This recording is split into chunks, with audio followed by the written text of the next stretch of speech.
Olá a todos os advogados e advogadas de Caruaru e região. Sejam bem-vindos a mais um programa da OAB Caruaru na TV OAB Caruaru, no YouTube, e também no programa OAB em Ação na TV Câmara, no canal 22.2, que será retransmitido toda terça e quinta-feira, às 9h30 da noite. Hoje teremos uma live festiva, não apenas em comemoração aos 60 anos da OAB Caruaru, que iniciou agora dia 24 de setembro, diante dos 60 anos da nossa subsecção, a mais antiga do interior do Norte e Nordeste e maior do estado de Pernambuco, mas também hoje é o dia de comemorar os 32 anos da Constituição Federal do nosso país. E teremos no nosso programa o professor Valber Agra, professor, procurador do Estado, referência em direito eleitoral e constitucional no nosso país. Também o nosso amigo, presidente da Comissão de Direito Administrativo, e grande advogado eleitoralista, o amigo Bernardo Barbosa. Seja bem-vindo também, doutor Bernardo. E o presidente da Comissão de Direito Constitucional da OAB Caruaru, essa comissão que é pioneira na nossa subsecção, doutor Helder Alexandre. Eu gostaria de passar a palavra agora para o presidente Helder Alexandre, para suas considerações iniciais, Helder. Perfeito, presidente. Boa tarde a todos que nos acompanham pela TV OAB Caruaru, pelo Instagram da OAB Caruaru. Quer dizer, da enorme satisfação estar aqui participando. Quero cumprimentar primeiramente você, Fernando, que vem fazendo um brilhante trabalho, brilhante gestão aí à frente da OAB Caruaru. Queria cumprimentar também o doutor Bernardo Filho, grande estudioso, né, daqui dos nossos paradoxos do direito público. E também sinta-se abraçado pela Comissão de Estudos Constitucionais e da OAB Caruaru. E, por fim, quero cumprimentar o nosso querido professor Valber aí, que é meu amigo, meu conselheiro, né? Valber que dispensa biografia e bibliografia, né? Valber que tem uma bastante... Sou até suspeito de falar do professor Valber, porque eu acho que na minha vida acadêmica existe dois momentos, um antes de conhecer Valber sobre bibliografia e outro depois de conhecê-lo e conhecê-lo sobre bibliografia. Então, é com imensa satisfação que eu recebo aqui o professor Valber Agra e também o professor Dr. Bernardo Filho. Obrigado, Helder. E também eu parabenizo o trabalho que você vem fazendo à frente da Comissão de Direito Constitucional, essa comissão pioneira em nossa sub, e parabéns pelo trabalho e pela iniciativa de marcar uma live num momento tão especial como nós estamos vivendo, não apenas referente aos 32 anos da Constituição, mas também no período eleitoral, né, que a gente precisa reavivar esse movimento democrático também, e iremos falar sobre isso na nossa live. Gostaria de passar agora a palavra para o doutor Bernardo Barbosa, nosso presidente da comissão e também grande advogado, grande amigo. Seja bem-vindo, doutor Bernardo. Boa tarde a todos, boa tarde, presidente, boa tarde, doutor Helder, e boa tarde especialmente para o meu professor Valber Agra, professor de todos nós, mas eu queria apenas fazer um registro, porque eu acho que eu fui um aluno privilegiado de Valber Agra, porque no momento em que eu iniciei a faculdade, Valber Agra estava escrevendo o manual de direito constitucional dele, depois se tornou o curso de direito constitucional. Mas enquanto ele estava escrevendo o manual de direito constitucional, cada aula dele era um capítulo do livro que ele estava escrevendo naquele exato momento. Então, foi um grande privilégio para mim de ter aprendido o direito constitucional, com o direito constitucional acontecendo em tempo real, sob a ótica do professor Valber Agra. Então, uma boa tarde a todos e espero que a gente tenha uma boa discussão sobre os assuntos que envolvem a Constituição, principalmente nesse momento de festa democrática com limitações que estamos vivendo. Perfeito, doutor Bernardo. Mais uma vez, obrigado por você disponibilizar um momento na sua agenda para conversar conosco aqui no nosso canal. E parabéns pelo trabalho que você vem fazendo também na nossa comissão da OAB Caruaru. Bom, gostaria agora de passar a palavra para o professor doutor Valber Agra, procurador do Estado. Seja bem-vindo, Valber, e obrigado mais uma vez pela atenção com a nossa subsecção, viu?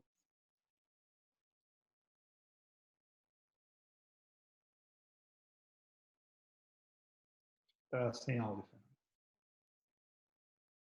Valber, o microfone.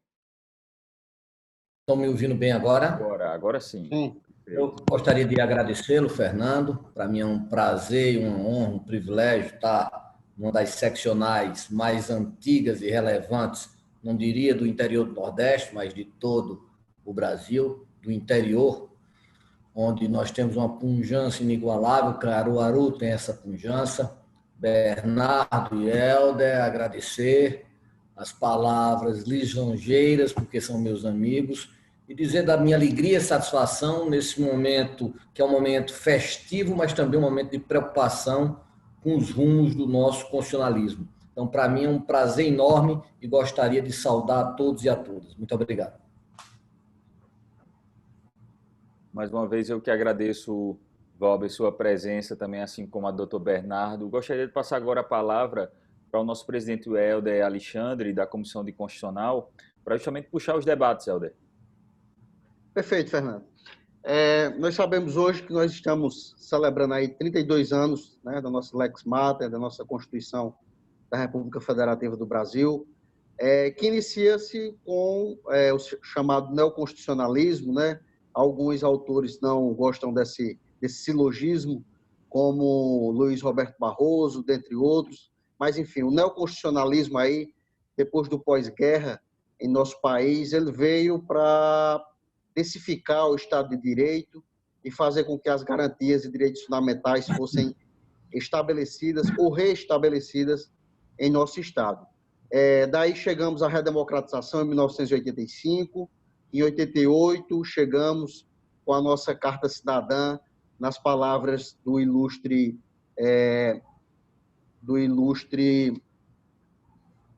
me fugiu agora da memória. Guimarães. Isso, perfeito, professor. Ulisses Guimarães, nosso saudoso professor Ulisses Guimarães. Daí, então, nesses 32 anos, nós tivemos 2 rompimentos, né? Um impeachment, não deixa de ser um rompimento da democracia, né? Da nossa Constituição, um com o presidente Fernando Collor, outro com a presidência mais recente, com a presidente Dilma Vana Rousseff. Eu queria justamente provocar essa questão. E nós hoje temos um presidente muito alinhado à direita, em algumas questões da direita, e temos um eleitorado que o levou até o Planalto, que, por vezes, faz manifestações na rua através de volta ao AI-5 ou questões de volta ao militarismo. Eu queria saber aí, professor Valber, qual é o seu entendimento desse apanágio jurídico-social do qual nós vivemos com relação à nossa Constituição Federal, que, nas palavras do professor Canotilho, é uma das melhores do mundo, mas que, por questões de políticas públicas, deixa a desejar na efetivação e na concretização. Ao ponto em que, na nossa democracia, nós vivenciamos, né, nesses 32 anos, essas rupturas, e nós agora, eu queria saber do professor, se há democracia em nosso país, propriamente dita, e se há alguma questão que arrefeça nossa Constituição. Posso ir, Bernardo? Não, fica à vontade, professor. São várias perguntas que Helder entabulou, e são perguntas, de certa forma, complexas. 32 anos, por que festejar 32 anos? Porque a Constituição ela virou um pacto vivencial da sociedade. A Pablo Lucas Verdú cunhou essa expressão e é muito claro. Todas as questões hoje são direcionadas pela Constituição. A Constituição virou as 4 linhas do campo e não há nenhuma questão que, mesmo sendo retórica ou não retórica, não põe a Constituição como vértice. Isso daí é uma coisa muito clara. Mesmo afirmando alguns que bastaria um cabo e um soldado para fechar o STF, que é o guardião da Constituição. Então, nós temos uma Carta Magna que deixa de ser uma carta meramente simbólica e passa a ser uma carta com a possibilidade de efetivar direitos. Isso é um marco dentro da nossa vivência. Isso incentivou o processo democrático? Aí vem a ser uma pergunta mais complexa. Por que complexa? Porque como é que a gente pode ver um processo democrático numa época, numa quadra histórica que nós temos de perda de direitos, de intolerância, de exacerbações de ambos os lados e de um terraplanismo intelectual? Como é que eu posso falar em um desenvolvimento democrático onde as pessoas elas demonizam a política e aqueles outsiders que eram contra o establishment político se tornaram muito mais deletério, muito mais nefasto do que os políticos anteriores. Ou seja, aqueles políticos que nós vimos na Constituição de 1988 fazem uma falta incrível. Essa nova geração, a maior parte dessa nova geração, em 2 anos redunda num fracasso incrível. Então, essa Constituição, ela demoveu, ela incentivou a democracia. Eu diria que a culpa não é dela, a culpa é o quê? De uma questão globalizante, onde o aumento das desigualdades sociais faz com que a democracia esteja sob debate em todos os aspectos. Essa Constituição, ela incentivou a melhores políticas públicas no sentido de uma melhor divisão dos ativos sociais, sem dúvida. Nós criamos, até antes da reforma previdenciária, e a reforma trabalhista marcam sinalizações de retrocesso nessas conquistas, 2 retrocessos, vou falar vários retrocessos. Semana passada, a venda das 8 refinarias, um crime, um assinque de lesa pátria, um absurdo jurídico, econômico e político, mas a gente vê uma redistribuição de ativos. Pena que nessa redistribuição de ativos, aquela parte da sociedade que mais ganhou continuou a ganhar. Tá? E veja como há certos paradoxos. Agora, com a taxa Selic de 2%, que Bolsonaro foi que colocou, mas a taxa de longo prazo ainda é 7%, é a mais alta do Brasil. A política pública foi melhor efetivada? Eu vou dizer que não. E aí um dos culpados disso é o próprio judiciário. O judiciário vira elemento de jogo. Essa questão que nós temos aí, isso é a tese de Lavaredo, do professor Adriano Oliveira, é culpa da Lava Jato. Esse caos, essa randomização política é culpa da Lava Jato, onde setores fizeram mais políticas do que o mais dos empedernidos políticos que nós temos. Então, isso gerou uma perda da legitimidade e a intervenção do judiciário nas políticas públicas tem se mostrado um desastre. Um desastre, ou seja, eles não têm eficiência, eles fazem a política micro quando se esquece que a macro política econômica é que dá cabo, é que pode ser algo mais eficaz. Então, com essas palavras, eu tentei ser bem resumido, porque o que nosso amigo Helder fez, na verdade, foi um pupurri para que eu pudesse nadar, e eu nadei de forma muito não profunda, de forma rasa, mas eu deixo aí essas interlocuções e o professor Bernardo vai poder explicar melhor. Muito obrigado. Obrigado, Valber. Eu gostaria também de passar agora a palavra para o doutor Bernardo para os comentários também, Bernardo. Explicar melhor do que o professor Valber é um desafio, mas é muito interessante como a gente vê esses movimentos nacionais e uma afronta, grandes afrontas à Constituição que acontecem em Brasília e que termina naturalmente refletindo nos aspectos locais, né? Eu queria trazer a discussão para a nossa realidade aqui, já que estamos comemorando o aniversário da Constituição e da nossa subsecção da OAB Caruaru, de uma coisa, Valber, que nós estamos vivenciando na prática, principalmente agora nos processos eleitorais. Vamos lá. A propaganda política, por exemplo, é um direito do cidadão. É um direito do cidadão. Comumente, as pessoas compreendem que é o político que tem direito de fazer propaganda, quando, na verdade, o raciocínio é inverso. É o cidadão que tem direito de estar bem informado sobre as candidaturas que estão postas. E, diante desse lavajatismo, como o professor Valber falou, a gente enxerga reflexos também sobre os aspectos locais. O que é que nós estamos vivenciando agora, nesse momento? Nós trabalhamos com direito eleitoral, o professor Valber também, e a gente está começando a ver uma limitação na atuação político-partidária. E é uma limitação que não tem absolutamente nada a ver com a questão da pandemia que a gente está atravessando. São limitações que exacerbam até as limitações sanitárias que são impostas pelo governo do Estado. E a gente enxerga, de uma forma muito clara, num processo de eleição municipal, uma afronta ao fundamento da Constituição, que é o pluralismo político.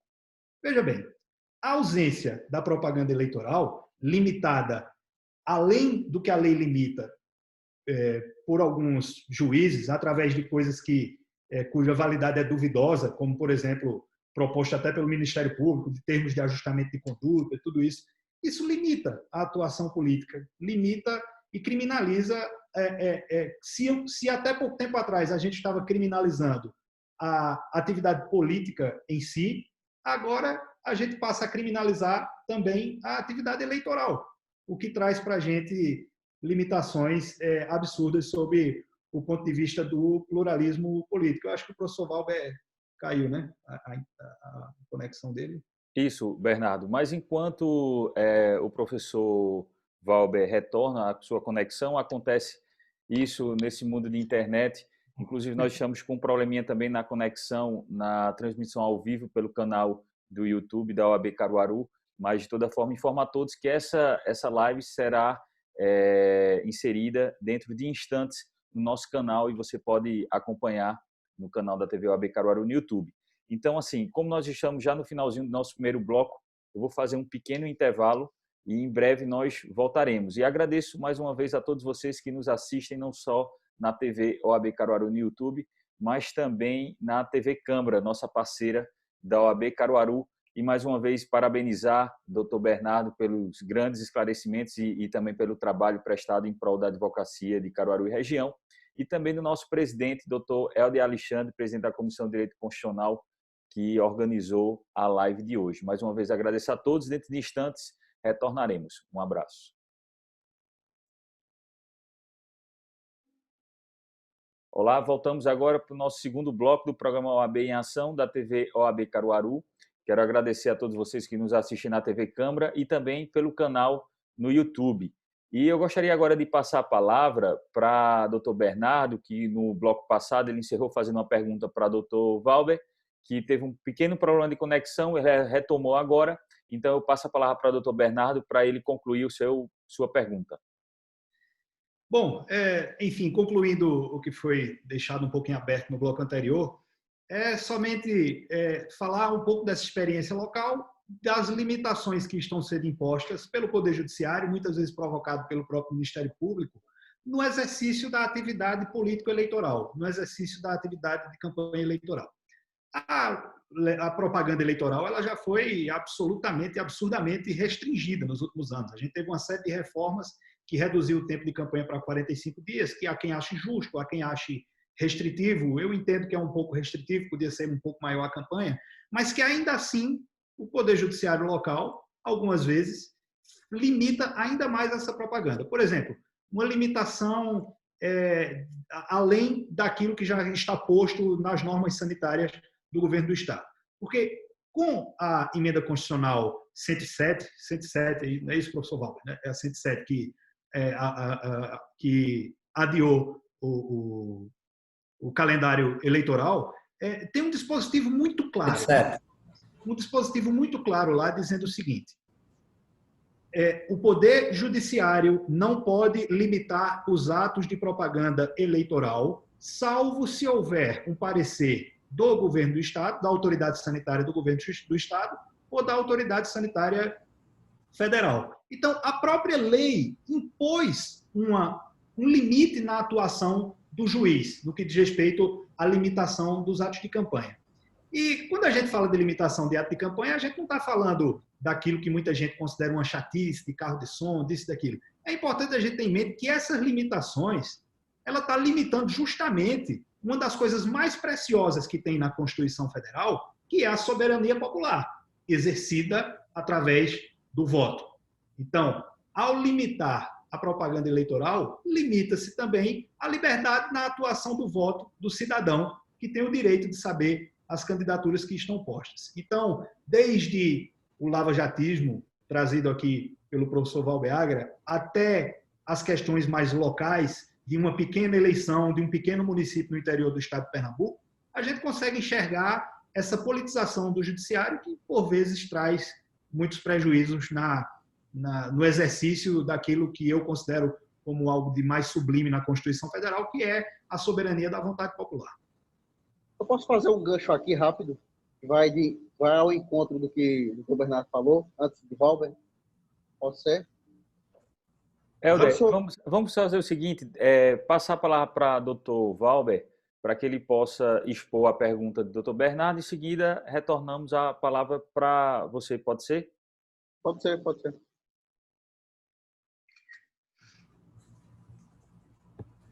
Bem, a gente tem duas questões para analisar 32 anos da Constituição. Ao longo desses 32 anos, a gente pode utilizar um termo que se chama mutação constitucional. O que é que houve modificações na estrutura formal e informal da Constituição? E outras que a gente chamaria de living constitution. Quais foram os aprimoramentos da Constituição por fatores externos? Pegando essa questão de partidos políticos da eleição, veja, apenas no limiar, nos anos 90, no final dos anos 90, que aparece o 41A, a compra de votos. Depois é que aparece a suspensão não imediata de contas rejeitadas pelo TCE e pelo TCU. E aí nós vamos num caudal que vai entrar primeiro as várias, a lei eleitoral, a 9.504, que é /97, nós vamos ver toda a modificação de ações, nós vamos ver o financiamento público, nós vamos ver a fidelidade partidária, nós vamos ver a cláusula de barreira, a impossibilidade de eleições. Eu gosto muito de Karl Marx, no sentido quando ele fala que o velho está morto, o novo ainda está por vir.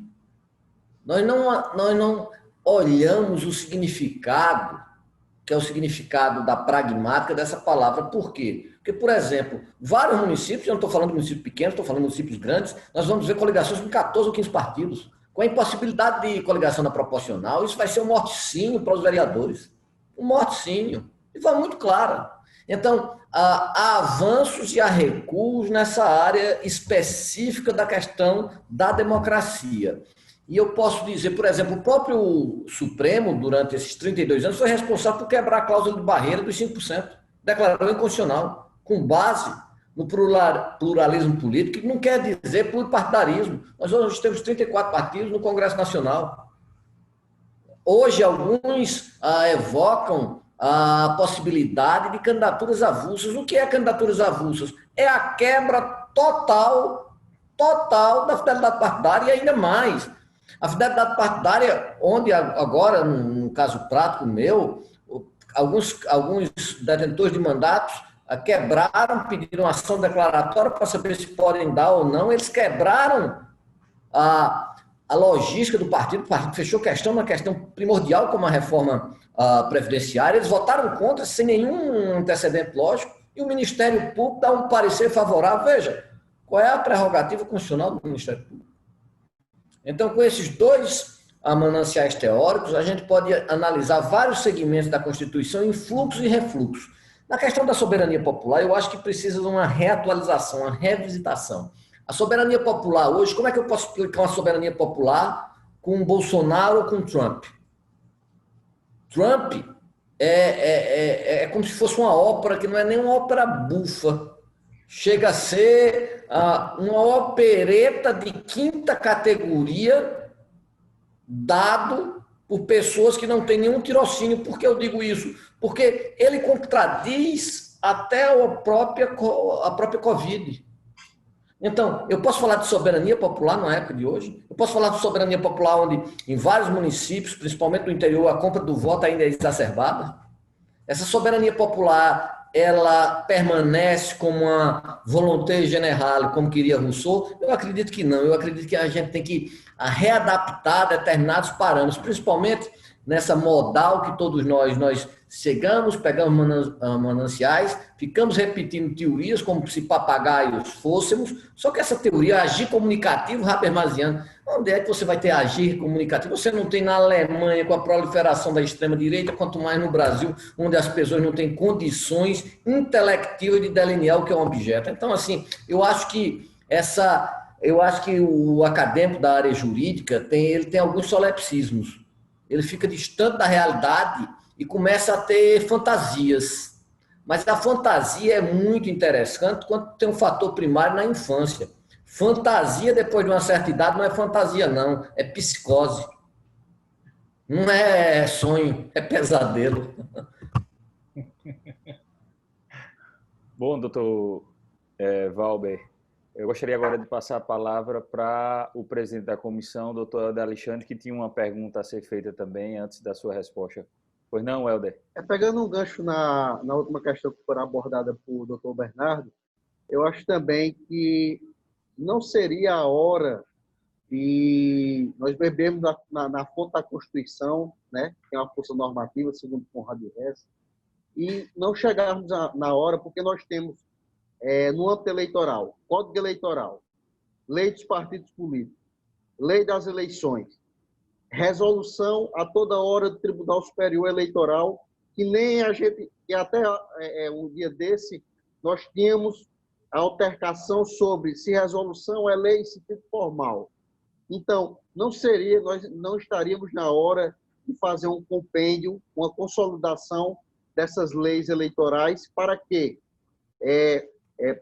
impedisse um exacerbamento da função do Ministério Público quando ele quer ser ativista e também do próprio Poder Judiciário quando ele quer ser ativista. Não só o ativismo judicial nos municípios aí pujantes nós vivenciamos, mas também na jurisdição constitucional do STF.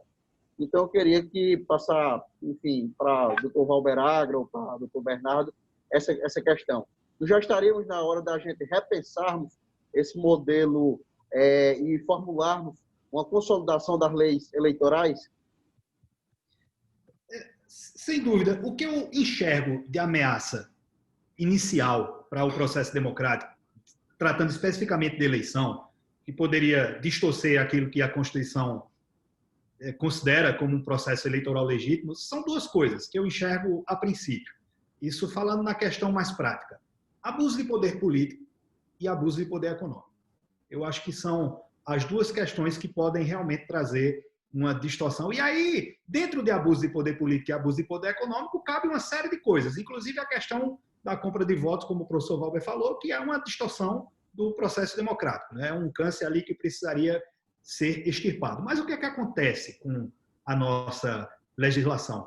A nossa legislação, ela diz quantos decibéis um carro de som deve ter. Então, veja que, do ponto de vista prático, o fiscal, digamos assim, da oposição, ou o fiscal delegado pela Justiça Eleitoral, teria que andar com um decibelímetro no bolso para poder descobrir se aquele carro de som está ou não ofendendo a legislação eleitoral. Então, assim, é num nível de detalhe que a legislação traz uma série de armadilhas. E essas armadilhas prejudicam sobremaneira o andar normal de uma campanha eleitoral. Eu me lembro que logo quando surgiu essa limitação da pintura de muro, né, que foi limitada a 4 metros quadrados, que até a legislação depois tirou isso e ficou somente o entendimento jurisprudencial, né, que a questão do comitê, por exemplo, só pode ficar até 4 metros quadrados, enfim, evitando a sobreposição. Então, ela chega num nível de detalhe tão grande que termina trazendo para o processo político como é que eu posso dizer, um proativismo, não, um protagonismo desnecessário do Poder Judiciário. Eu costumo dizer o seguinte: num processo eleitoral, quem tem que se destacar é o candidato. Num processo eleitoral em que o juiz, o promotor e o advogado se destacam, a gente já enxerga que tem uma distorção enorme no processo como deveria ser. Eu sou um libertário do ponto de vista da propaganda política. Eu sou uma pessoa, pessoalmente, extremamente permissiva. Até muita gente procura dizendo, olha, tem uma propaganda irregular, vamos impugnar, vamos representar. Eu digo, rapaz, olha, a gente às vezes faz a mesma coisa no nosso processo eleitoral. Então, a gente fica, às vezes, uma guerra de representações, de multa para lá, multa para cá, e o povo, que é o destinatário final da propaganda política, fica nessa briga entre o mar e o rochedo, e que termina, no final das contas, é quem se machuca mais. Eu acho que a gente precisa, de fato, desse compêndio da legislação eleitoral, mas que a gente também retire muitas filigranas que tem dentro da legislação eleitoral e que a gente passe a inibir de forma macro a questão do abuso de poder político e do abuso de poder econômico. E não ficar com uma fita métrica para saber se o adesivo pregado na janela da casa tem 50 centímetros quadrados ou o que quer que seja. Isso acontecia muito quando se o pessoal ficava andando com fita métrica. O pessoal ficava andando com fita métrica para medir tamanho de pintura de muro. Eu acho que é uma coisa que limita muito o processo político, sabe? Limita muito a atuação eleitoral. Então, simplificar a lei para combater coisas maiores, que é o abuso de poder político e abuso de poder econômico. Bernardo, perfeito, doutor Bernardo. Doutor Valber, gostaria de também... Claro, gostaria. Interessante que, veja, eu falei do novo e do velho. Essa discussão de codificação, ela é uma discussão de Savigny e Thibault. Em 1900, sobre o BGB alemão, se cria um código ou não. Não há nada mais gongórico. Veja só, vou pegar o exemplo Bernardo. Você pega todas as resoluções que o TSE fez, pouquíssimas pessoas vão ler, e você vai ter aí quase 1000 artigos. Ou seja, são estruturas normativas, não são feitas pelo legislador, e quase 1000. Você pega a nova lei de licitação, é um elogio à ignorância e o anticonsequencialismo. Então, hoje em dia, a questão não é essa. Você tem todas essas... Você vai reunir, tudo bem, você vai operacionalizar. Mas o juiz que assumiu a comarca em eleitoral, ele não viu o direito eleitoral na faculdade. Quando ele é muito arguto, ele vai pegar alguém, vai ler a lei e vai decidir como ele quer. Sim, essa discussão ela também é ultrapassada. A questão não é uma...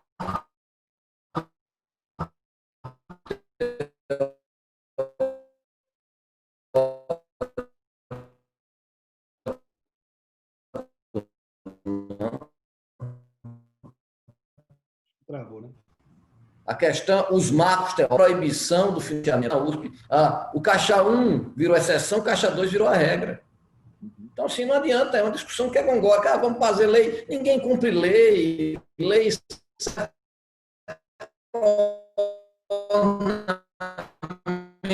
é uma convicção que ele já tem. Uma pré-convicção que ele já tem. O que Pierre Bourdieu falava de âmbitos. Mas vamos a mais. Aí a questão do MP, que meu professor Helder falou, mas olha, o MP, esse ativismo do MP, no governo Bolsonaro, deixou de existir. Por que deixou de existir? Porque você pegou e indicou alguém que é comprometido com a bandeira política dele, ou seja, você pegar, dar autonomia demais. Veja, qual era a discussão que nós tínhamos há 4, 5 anos? Era PF querendo autonomia, Ministério Público querendo autonomia, querendo ser poder. Você já viu polícia ser poder em alguma parte? Nem a Stasi da antiga União Soviética, nem Beria, que foi o grande corifeu, o criador do que se tornou a KGB, tensionou isso. E aqui a gente via essa discussão, que é uma discussão surrealista. É uma discussão assim, todo mundo quer ser rei, todo mundo quer ser, obviamente, o ordenador, o ser supremo, e falta vassalo. Só que rei sem vassalo não existe, a mesma coisa daquela dialética do senhor e do escravo. Então, essas questões, assim, são questões que a gente perde um monte de papel, um monte de discussão para discutir o quê? Nada. A gente escolhe um membro do MP, que é da nossa conveniência, essa questão da autonomia do MP, a gente, muito pelo contrário, a gente está vendo agora nos últimos dias alguém faz uma denúncia e depois retira a denúncia, o mesmo promotor, contra um ente, o dom divino, a epifania. Porque o que é epifania? É o encontro com o divino. Ou esse promotor encontrou o divino, encontrou a luz, como Saulo encontrou e virou Paulo, que perseguia os judeus e virou agora o discípulo de Cristo, ou esse promotor, esse membro do MP, sofreu uma injunção política desmedida? Então, veja, você tem uma visão que é uma visão metafísica, uma visão teocrática e uma visão realista. Você escolhe como você quer. Valber, mais uma vez, obrigado pela participação. Bernardo também. Vamos fazer um pequeno intervalo e vamos para o terceiro e último bloco da nossa live na TV OAB Caruaru e também na nossa TV Câmara, no programa OAB em Ação. Bom, vamos, meu amigo. Vamos sim, Valber.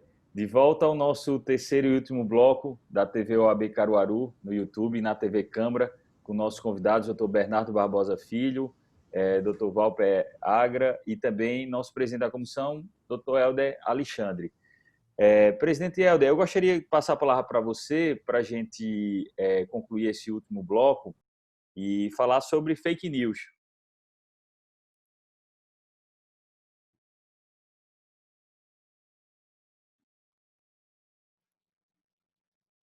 Helder? Sim? Pode falar. Perfeito. Só ver aqui meu som, tá? Então, vamos lá. Veja, questão da fake news. Recentemente eu fiz um artigo em que eu fiz um parafraseado entre o que defendia Arthur Schopenhauer, foi uma obra póstuma dele. Ele falava sobre a dialética erística e ele falava sobre como conseguir.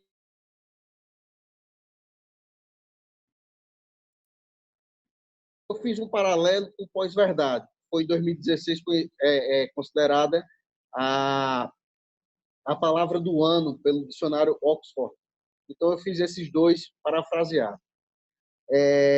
Qual é hoje, queria saber, tanto do professor Valber Agra como do nosso querido Dr. Bernardo Filho, o que é que hoje as redes sociais trouxe de benfazejo para a nossa democracia e, ao mesmo tempo, com a questão do fake news e o pós-verdade contemporâneo, veio para não desmistificar, mas veio, de uma certa forma, para uma forma de arrefecer mesmo nossa democracia, haja visto que nós somos um país de baixa qualidade intelectual, isso aí é visível, né?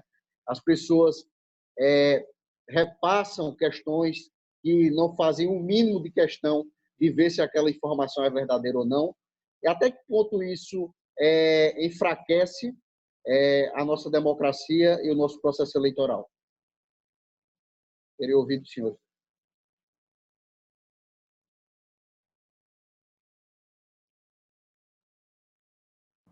Para mim, o Bernardo.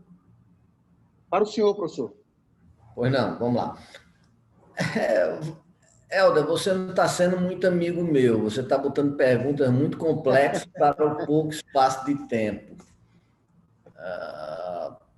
A pós-verdade... Primeiro que pós-verdade, quem inventou não foi a pós-modernidade. Isso daí são os sofistas. Gorgias já falava isso 2000 anos antes de Cristo. Agora, a palavra, a forma, por exemplo, vamos olhar o Instagram. Não tem uma pessoa feia, não tem uma pessoa triste. Né? Então, assim, não tem absolutamente nada. É uma folia coletiva, né? Mas isso é verdade? Até que ponto a imagem vai transladar a realidade fática? Até quando, por exemplo, as mais pessoas empedernidas, apoiantes do governo, não estão sentindo um reflexo econômico da falta de emprego, da inflação que está retornando, e quando acabar o auxílio emergencial, a falta de perspectiva a longo prazo. Então, a realidade, ela é como se fosse algo que, mesmo que você não sente, ela retrata como se fosse o real lacaniano, que traz angústia. Então você não pode fugir dela.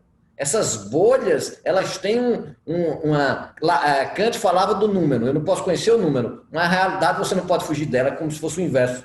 Os efeitos serão elas, ou você indo ou não, sempre você vai perder, porque ela sempre vai lhe ultrapassar. Então, esse é um marco que é um marco existencial, essencial, essencial. Mas nós temos outra questão ainda, Helder, é que essas bolhas sociais, que fake news, como é que eu vou poder cercear o fake news se isso é feito lá em Amsterdã? A última que eu peguei agora foi feita em Amsterdã. Você tem que ir para o quê? Você aí pega uma soberania não popular, mas uma soberania nacional e normatiza como os alemães fizeram as plataformas. Pedir a uma plataforma Facebook, Instagram, que ganham bilhões e bilhões, não. Nós temos que normatizar, fazendo o quê? Controle democrático, conselhos democráticos, com toda a população para discutir isso. Só que falta-se premissas claras e interesses econômicos que imperam a decisão que, por exemplo, a Alemanha já foi ultrapassada. Você democratiza e não é que tenha uma autofiscalização, é uma heterofiscalização através de quê? De uma democratização dessa fiscalização. Perfeito. Antes de Bernardo falar, eu quero informar a todos que nós conseguimos restabelecer nossa conexão ao vivo pela TV do canal do YouTube, da TV OAB Caruaru, e contamos também com todos aqueles que estão nos assistindo nesse momento para encaminhar sua pergunta e seu registro nessa live de hoje em homenagem aos 32 anos da Constituição Federal do nosso país. Doutor Bernardo, quer fazer algum registro a respeito? Bom, o professor Valber sempre explica com muito brilhantismo, mas eu queria acrescentar uma questão, que é a dificuldade que a gente tem em combater a questão das fake news. Veja, como ele bem falou, as fake news não são de hoje, elas já existem há muito tempo, mas o problema é que elas foram, digamos, potencializadas através dos algoritmos das redes sociais, que passaram a, digamos, moldar o pensamento social. Eu me lembro que até pouco tempo atrás, até pouco menos de 10 anos atrás, se dizia o seguinte, se dizia que Mark Zuckerberg vai ser o próximo presidente dos Estados Unidos. Por quê? Porque Mark Zuckerberg, num determinado momento, ele detinha o domínio sobre todo o sentimento da população norte-americana. Ele sabia o que cada um conhecia, o que cada um curtia, o que cada um vivenciava, mas, na verdade, eu acredito que outras pessoas foram, eu não vou dizer mais inteligentes, porque talvez não seja o desejo de Mark Zuckerberg ser o presidente dos Estados Unidos, mas outras pessoas descobriram isso e começaram a usar essa plataforma em seu favor. E aí sim, espalhando o que a gente já está, de certa forma, já faz parte do nosso cotidiano, que são as fake news. Qual é o grande problema disso aí?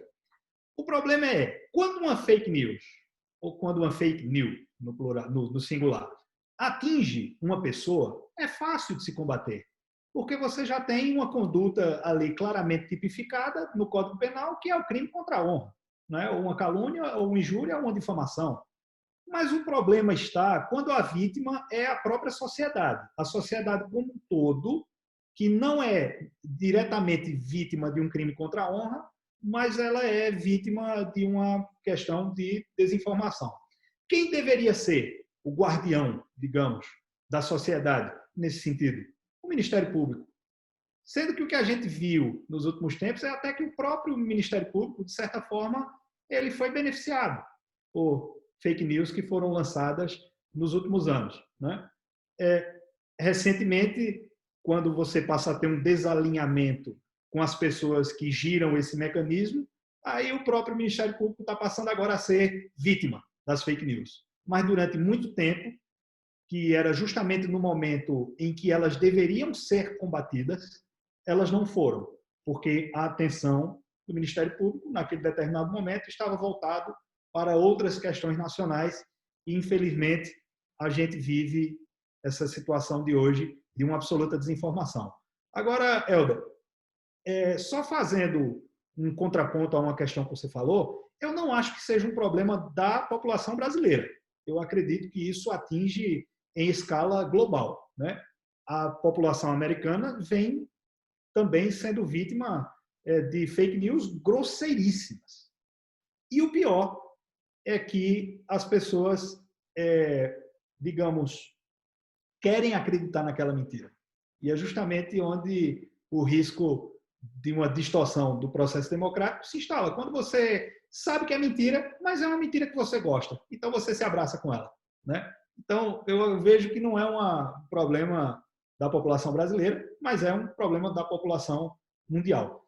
Atinge, ao meu sentir, e isso é somente um sentimento pessoal, atinge muito mais a população ocidental. Nós, aqui nas Américas, parece que sofremos muito mais com esse tipo de coisa. Não sei dizer por quê, mas que eu vejo isso com muita clareza. Que nós somos muito mais vítimas de fake news. Perfeito, doutor Bernardo, doutor Valber. Só mais uma vez registrando a todos que nós estamos agora ao vivo no canal da TV OAB Caruaru. Pedir desculpa pelo problema técnico que tivemos no início da nossa transmissão, mas a live na íntegra ficará disponibilizada em instantes no canal da TV OAB Caruaru e também será retransmitido no canal 22.2 da TV Câmara. Eu quero registrar aqui a presença do Dr. Stanley Rupert Jones. Ele diz: boa tarde a todos, orgulho de ter sido aluno dessa potência que é o Dr. Valber Agra. Dr. Stanley também aproveita para saudar também o meu colega de classe, Dr. Bernardo Filho, e demais debatedores. Obrigado, Stanley. Stanley sempre presente. Bom, Bernardo, você falou, e Dr. Valber também, Helder puxou o tema fake news. É importante registrar que a OAB Pernambuco, juntamente com a OAB Caruaru, em breve fará uma grande campanha de combate à fake news. Nós estaremos em todos os meios de comunicação, orientando toda a população das consequências, como o Dr. Bernardo bem falou, de se apegar àquela notícia que você sabe que é mentirosa, mas vem ao seu interesse, né? Mas isso tem consequências jurídicas. Então, quero aqui registrar o presidente do TED, Dr. Marcos Lins, que vai encabeçar e ser o coordenador dessa campanha em nosso estado. E também agradecer ao presidente Bruno Batista e parabenizar pelo trabalho. Bom, nós estamos agora na reta final do nosso programa e gostaria de falar sobre o atual momento de pandemia, doutor Bernardo, doutor Valber, doutor Helder também. Nós estávamos conversando antes de entrar ao vivo, porque nós estamos num período de pandemia, num período eleitoral, que existe diversas publicidades durante a campanha eleitoral, porém, grande parte delas não estão sendo obedecidas com as orientações dos órgãos de saúde. Nós prezamos por um período aí sem muita aglomeração, distanciamento, mas não é isso que nós vemos, né? Recentemente mesmo eu postei nas minhas redes sociais sobre uma carreata que estava atrapalhando o fluxo nos dois lados e colocando a população também em risco. Então, gostaria justamente de ouvir os senhores, doutor Valber, doutor Bernardo, a respeito dos limites dessa campanha eleitoral, que é um direito do eleitor, né? Mas também existem as obrigações por parte daqueles envolvidos nesse pleito. Bom, gostaria de passar a palavra inicialmente para o Dr. Valber Agra e depois ouvir o amigo Bernardo.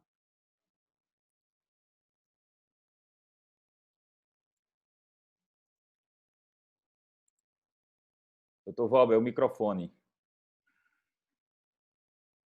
Eu gostaria de agradecer, e vai ser minha intervenção, que eu tenho que pedir desculpas, vou ter que sair para um outro evento que já começou, e para variar, eu estou chegando atrasado também.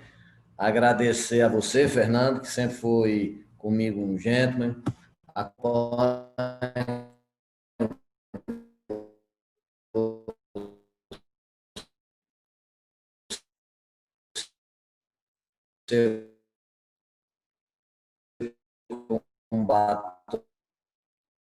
Ontem fui professor, hoje sou aluno dos dois. Então, gostaria de me irmanar pelo convite e pelo sucesso de todos vocês. A questão da Covid, nosso grupo lá na Federal, hoje eu sou professor, com muito orgulho fui professor da SEI durante 15 anos, um dos períodos mais interessantes da minha vida. Hoje sou professor da Universidade Federal de Pernambuco. Lá na pós-graduação nós temos um grupo de pesquisa e desenvolvimento, um grupo de pesquisa que se chama Direito e Desenvolvimento. Nós fizemos um livro sobre a Covid. O que é que ela representa, a Covid? Primeiro, a Covid representa o debacle completo de toda essa discussão daquelas tratativas neoliberais. Assim, a periferia brasileira também é marcada pela discussão de ideias. Nós continuamos discutindo ideias que já foram sepultadas, seja por Trump, seja por Boris Johnson, que não está mais em voga. Veja, o laissez-faire, laissez-passer, os Estados Unidos agora é um país fechado porque não aguenta a concorrência chinesa. É um país essencialmente protecionista. É um país, hoje, todos os países, seja Alemanha, França, Inglaterra, Estados Unidos, ele é intervencionista, teve que se fazer isso através de quê? Através das medidas, notadamente keynesianas, para ultrapassar. Então, a Covid veio para representar esse debate dessa determinada postura e também para exigir o quê? Intervenção do Estado e políticas públicas. Não é populismo, não é ser demodé você falar que as políticas públicas têm que ser mais eficientes. Então, isso tudo foi rompido. E a Covid fez uma coisa interessante que a pós-modernidade ela afasta. Vocês vejam que hoje no convívio social, você vê casais de namorados, quando chegam, ficam um no celular e o outro no outro. Tem falência mais rompuda do que esta. Então, a Covid fez o quê? Que nós tenhamos que nos encontrar com nós mesmos. A questão da finitude, da possibilidade de morrer, fez com que as pessoas fossem chamadas a refletir. E esses reflexos sanitários, sociais, econômicos também são jurídicos. Pela primeira vez não houve uma protuberância de leis. E ainda houve algumas, mas nós já tínhamos os arcabouços jurídicos todos prontos. Então, eu acho que a Covid é um momento para reflexão. Reflexão individual, como evolução de trajetória de cada um, mas principalmente com revisitar determinados valores. Em dizendo isso, eu agradeço a atenção de todos e a todas, peço humildemente a permissão do meu comandante Fernando para me retirar e garanto-lhes que quando o Helder tiver insensatez de me convidar novamente, eu serei obrigado, com minha satisfação de estar presente ao encontro de vocês. Muito obrigado a todos e a todas, um abraço fraterno a todos vocês. Muito obrigado. Eu que agradeço, Valber. Forte abraço, um bom compromisso e saiba que a OAB Caruaru sempre lhe receberá de braços abertos. Já conto na próxima live com sua presença aqui para nos engrandecer cada vez mais o seu conhecimento. Muito obrigado. Compromisso afirmado. Muito agradecido. Um abraço, Bernardo. Um abraço, El. Abraço, professor. Tudo de bom. Bom, continuando aqui com o nosso amigo e presidente da comissão também da OAB Caruaru, doutor Bernardo Barbosa, a respeito dessas manifestações políticas em período pandêmico. Eu recebi alguns directs aqui, o pessoal perguntando qual seria essa carreata. Isso foi na PS 180, ali entre São Betuna e Lagedo. Bom, doutor Anderson aqui fala no nosso chat, live riquíssima e de peso. Meu eterno professor Valber Agra, o queridíssimo doutor Bernardo. Parabéns, presidente Fernando. Obrigado, Anderson. Parabéns também pelo grande trabalho que você vem fazendo à frente da Comissão de Pró-Igualdade Racial e de combate à intolerância religiosa. Bom, doutor Bernardo, nós estamos aqui no final do nosso tempo, mas ainda, claro, que temos um tempinho para discutir sobre essas manifestações políticas em período de pandemia. Gostaria de ouvir Vossa Excelência. Bom, eu falei já aqui, numa oportunidade, que eu tenho uma visão muito mais liberal do ponto de vista da propaganda política, mas nós não podemos ser naturalmente responsáveis de ignorar que nós estamos ainda no meio de uma pandemia, né? Há quem acredite, há quem entenda que ainda virá uma segunda onda, mas fato é que nós ainda estamos aí na primeira onda. E é óbvio que a atividade política ela precisa ser exercida com responsabilidade. Mas é interessante, Fernando, porque nós somos um país extremamente heterogêneo. E essa heterogeneidade, ela não reside apenas na diferença entre os estados. Eu tenho muitos amigos em Recife e é curioso que, quando eu converso com eles, pelo sotaque, eu sei diferenciar se ele é da Zona Norte ou se ele é da Zona Sul. Então, você dentro de uma mesma cidade, que é a cidade do Recife, você consegue, que é uma capital, mas não é uma capital tão grande como São Paulo, por exemplo, porque São Paulo você ainda tem aqueles bairros italianos, que o pessoal tem um determinado sotaque, mas Recife é Recife, está ali, não tem mais nem para onde crescer. E você consegue identificar sotaques diferentes dentro de uma mesma cidade. O que é que eu quero dizer com isso? Que nós temos questões culturais a enfrentar. Nós temos questões culturais a enfrentar. Então, tem municípios, e como eu atuo bastante nessa questão do direito eleitoral por aqui, e é curiosíssimo quando, às vezes, cidades vizinhas têm uma política extremamente diferente da outra. Eu estive na cidade de Limoeiro, por exemplo, e é óbvio, é natural que tem política de rua lá, com carreatas, passeatas, caminhadas, mas eu conversando com as pessoas lá, e eles disseram o seguinte, que eu achei extremamente curioso, que eu nunca tinha participado de nenhum movimento lá. Eles disseram, não, olha, a política daqui de Limoeiro, ela se faz através dos debates. Ou seja, os debates lá em Limoeiro têm um valor extremamente grande. E eu não consigo enxergar isso em nenhum outro município do interior que eu trabalho, onde o que vale é aquela campanha de rua, é aquela campanha maciça, aquela campanha muito menos propositiva, que as propostas ainda existem, né? Mas a preferência popular ela se sobrepõe às propostas. E é isso que a gente vê com muito mais frequência. E essa preferência popular desperta a emoção, né? Todos nós somos pessoas com sangue nas veias, todos vermelhos, ninguém tem sangue azul, todo mundo tem sangue vermelho. E a gente consegue entender que é o seguinte, é difícil conter o povo. É extremamente difícil de conter o povo. E como a gente tem uma questão cultural, de como eu falei, de preferência popular e não de convencimento, de preferência popular, é natural que fique uma campanha querendo demonstrar mais força do que outra, né? Uma pessoa faz uma carreata num dia, aí no outro dia o opositor político tem que fazer uma maior, e assim vai. Aí no terceiro dia, esse que fez a carreata primeiro tem que fazer uma ainda maior. E é uma espécie de demonstração de força política. Naturalmente, isso precisa ser exercido com a devida responsabilidade. Mas eu compreendo que, por ser uma questão cultural, eu não consigo nem culpar o povo muito por conta dessas manifestações. Porque uma cultura não se muda da noite para o dia. Uma cultura, ela demora a ser mudada. E, com relação à questão do coronavírus, que é onde deveria ter uma responsabilidade das pessoas, o que a gente enxerga, na verdade, é que existe uma descrença, digamos, na letalidade ou no potencial destrutivo desse vírus a partir do próprio presidente da República. Então, quando a gente tem um comportamento desse vindo do chefe maior da nação, gostem dele ou não, mas é o chefe maior da nação, isso traz um efeito dominó que vai contaminando até aquela pessoa que até a semana passada estava recebendo o auxílio emergencial. Então, veja que é uma cadeia, né? Então, essa pessoa que recebeu o auxílio emergencial, que passou a despertar uma certa simpatia com o presidente da República, começa a adotar até o mesmo pensamento dele. E nessa adoção do pensamento do presidente da República, por exemplo, começa a minimizar as questões que envolvem a pandemia. E aí, meu amigo, o povo na rua não tem quem segure. Então, apesar de eu considerar que é algo equivocado, errado, que não deveria estar acontecendo, ao mesmo tempo, eu não consigo culpar o povo, porque isso faz parte da questão cultural, somada a uma descrença na letalidade do vírus, como eu falei, que somente potencializa o sentimento popular e que leva a gente a ver essas cenas lamentáveis que a gente vem recebendo diariamente no WhatsApp.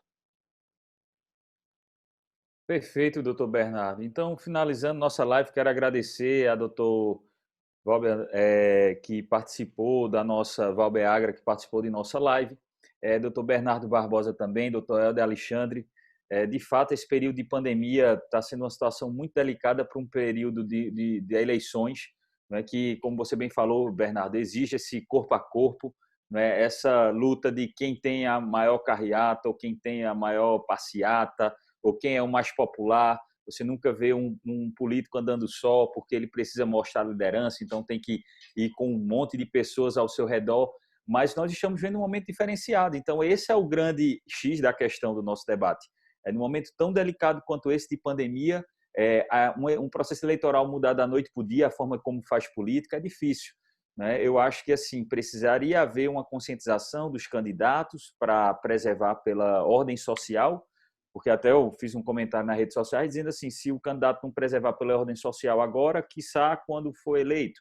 Mas, ao mesmo tempo, o eleitor ele precisa ter essa consciência. Então, se o eleitor quer beijo, abraço, aperto de mão, festa e por aí vai, aglomeração, então isso mostra que nós estamos muito longe ainda de ter uma evolução social, uma revolução social ou uma nova política. Então, esse é o meu pensamento, né? A minha opinião a respeito dessa situação.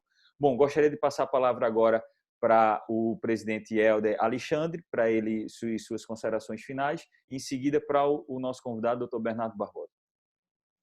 Bom, essa questão da pandemia, rapidamente, eu quero dizer que está muito decantada, e eu queria fazer só um adendo com questão totalmente teórica. Eu acho que são, diferentemente de normas de caráter, normas que entram em conflito, né? Aparentemente conflito, diferentemente, são dois princípios aí que estão em voga e que deve a soberania, a cidadania e a soberania deve sobrevalecer a saúde, né? Então, nós temos esses dois direitos. Com relação ao professor Valber, que foi embora, eu queria fazer mais algumas perguntas sobre legitimidade democrática, com agora a indicação de mais um ministro do Supremo Tribunal Federal, mais algumas questões sobre Thomas More, Platão, utopia, republicanismo, mas, enfim, não deu tempo. Eu sei que é brincadeira dele quando ele disse que eu apertei ele. Se eu aperto ele é porque é um grande jurista brasileiro, meu amigo Valber Agra. Então, foi satisfação imensa em tê-lo aqui. Satisfação enorme, então, em tê-lo aqui conosco também, doutor Bernardo Filho. E foi uma live bastante interessante, bastante proveitosa. E parabéns, Fernando, pela iniciativa de sempre. Obrigado, Helder. Mais uma vez, parabéns pelos trabalhos que você vem fazendo à frente da Comissão de Constitucional e toda a sua equipe. E dizer mais uma vez que a Comissão de Direito Constitucional ela é inédita na nossa gestão, nunca foi criada na história da OAB Caruaru. E parabéns pelo trabalho que vem fazendo. E agora, o nosso convidado, doutor Bernardo Barbosa, para suas considerações finais, amigo Bernardo.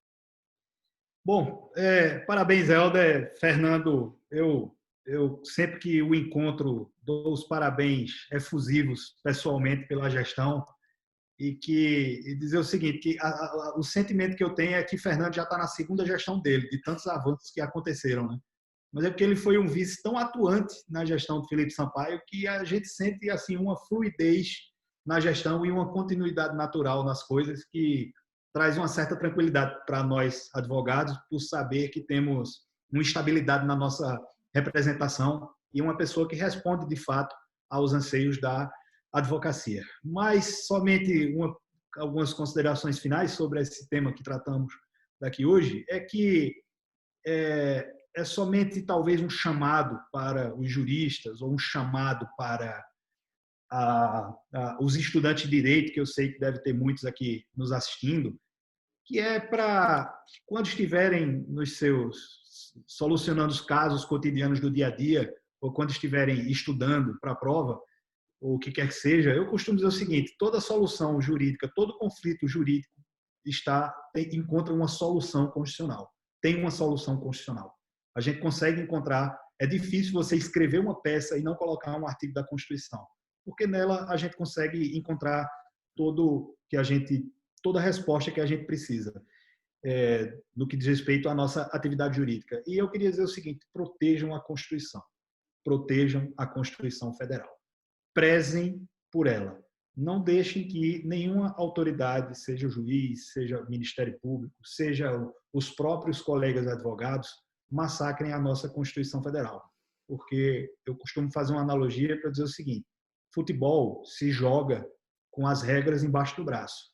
Se a gente começar a conduzir esse país sem a Constituição embaixo do nosso braço, a gente conhecendo ela, isso vai nos levar a caminhos bastante obscuros e tortuosos, que não é interessante para a democracia e não é interessante para nenhum de nós enquanto indivíduos. Obrigado, Fernando. Obrigado, Helder. Obrigado, Bernardo. Mais uma vez, parabéns pela participação. É uma honra tê-lo aqui em nossa live, na TV OAB Caruaru, no programa OAB em Ação. Mais uma vez, parabenizar a Helder. Dizer que foi uma tarde de muita discussão frutífera em prol da nossa Constituição Federal, como o doutor Bernardo bem falou, proteja nossa Constituição, que ela é a base de tudo, né? De todo o nosso ordenamento jurídico, de tudo que nós temos. Mais uma vez, agradeço a todos que estiveram presentes em nossa live, doutor Anderson Carvalho, doutora Rose, doutor Stanley, e mais uma vez pedir desculpas àqueles que não conseguiram assistir ao vivo na TV OAB Caruaru por um pequeno erro, um problema técnico, na verdade, mas que foi solucionado agora e nós conseguimos passar ainda 30 minutos na transmissão ao vivo. E em breve nós teremos diversas lives e acompanhem, sigam nossas redes sociais, se inscrevam no nosso canal no YouTube, curtam o nosso vídeo, que é muito importante para que a gente possa difundir cada vez mais o nosso material e o conteúdo jurídico. Um abraço a todos e até a próxima.